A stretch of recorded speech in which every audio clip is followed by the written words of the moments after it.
Hi everyone, react interviews में आपसे पूछ सकते हैं कि ड्राइव्ड स्टेट क्या होती है। पहले मैं आपको इसका सिंपल सा आंसर दूंगा, उसके बाद में क्यों, क्या, कैसे, इसके बारे में सब कुछ आपको डिटेल में समझा दूंगा ताकि आपको एक एक चीज़ अच्छे से पता चले।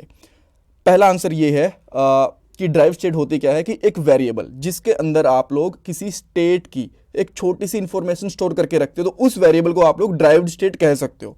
एग्जाम्पल के साथ समझाता हूँ। आपके पास ये यूजर्स नाम से एक स्टेट है, राइट। इसके अंदर बहुत सारे यूजर स्टोर करके रखे हैं आपने, 15 20 30 40 50 कितने भी हो सकते हैं। बट आप एक और ऐसा वेरिएबल या फिर और कोई एक ऐसी चीज चाहते हो जिसके अंदर आपको ये भी पता चले कि आपके पास टोटल कितने यूजर हैं। तो इस केस में आपने क्या करा, एक वेरिएबल क्रिएट करा जिसका नाम रखा टोटल, और यहां पे कर दिया टोटल यूजर्स डॉट लेंथ, यानी कि जितने भी इस यूजर के अंदर इंफॉर्मेशन स्टोर होगी, यानी कि एलिमेंट स्टोर होंगे, 10 15 20 25 यूजर होंगे, सबका आपको यहाँ पे काउंट पता चल जाएगी टोटल कितने यूजर हैं, इस तरीके से। सो जो ये टोटल है ना, ये एक आपकी ड्राइव्ड स्टेट है, राइट।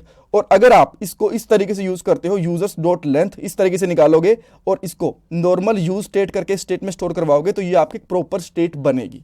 तो आपको इनमें से कौन सा यूज करना चाहिए, ये भी आपसे पूछा जा सकता है। इस केस के अंदर आप बताओगे कि आपको एक ड्राइव्ड स्टेट यूज करनी चाहिए। ऐसा क्यों? देखो, जैसे ही यूजर अपडेट होगा तो आपका कंपोनेंट री रेंडर होगा और जो टोटल वैल्यू होगी वो हमेशा अपडेट होती रहेगी। टोटल वाले वेरिएबल के अंदर, इस वाले कॉन्स्टेंट के अंदर हमेशा अपडेट होती रहेगी, ठीक है। तो आपको एक्स्ट्रा स्टेट लेने की जरूरत ही नहीं है। काम आपका ये भी सेम करेगा, बट यहां पे होगा क्या, एक तो आपको एक्स्ट्रा स्टेट लेनी पड़ रही है जो कि थोड़ा सा हैवी ऑब्जेक्ट है एज कंपेयर टू वेरिएबल। ये वेरिएबल से ज्यादा स्पेस लेता है मेमोरी के अंदर। सेकंड चीज ये होता है कि इसको अपडेट भी करेंगे तो हम लोग, हमारा कंपोनेंट फिर से री रेंडर होगा, राइट। तो बेटर ये है कि आप लोग इसको यूज करो। एक चीज में आप कंफ्यूज हो सकते हो कि वेरिएबल तो कभी अपडेट होते ही नहीं है ना, रिएक्ट वाले कंपोनेंट के अंदर हमेशा स्टेट ही अपडेट होती हैं।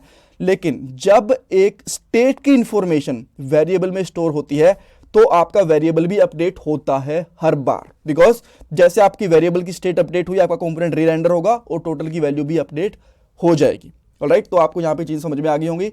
बेसिकली ड्राइव्ड स्टेट एक वेरिएबल या फिर कांस्टेंट हो सकता है जिसके अंदर हम लोग किसी दूसरी स्टेट की थोड़ी सी इंफॉर्मेशन स्टोर करवा के रखते हैं। सारी इंफॉर्मेशन तो आप कभी करवाओगे नहीं, आप ऐसे तो चाहोगे ही नहीं कि यूजर पूरा का पूरा इसके अंदर स्टोर हो जाए, वो तो कोई पॉइंट ही नहीं बनता, राइट। बट थोड़ी सी इंफॉर्मेशन जैसे कि उसकी length, first data, last data, इस तरीके से करोगे तो आप लोग वो एक वेरिएबल के अंदर रख सकते हो। इसी चीज को हम लोग ड्राइव्ड स्टेट बोलते हैं, राइट। और वो प्रॉपरली अपडेट भी होगी।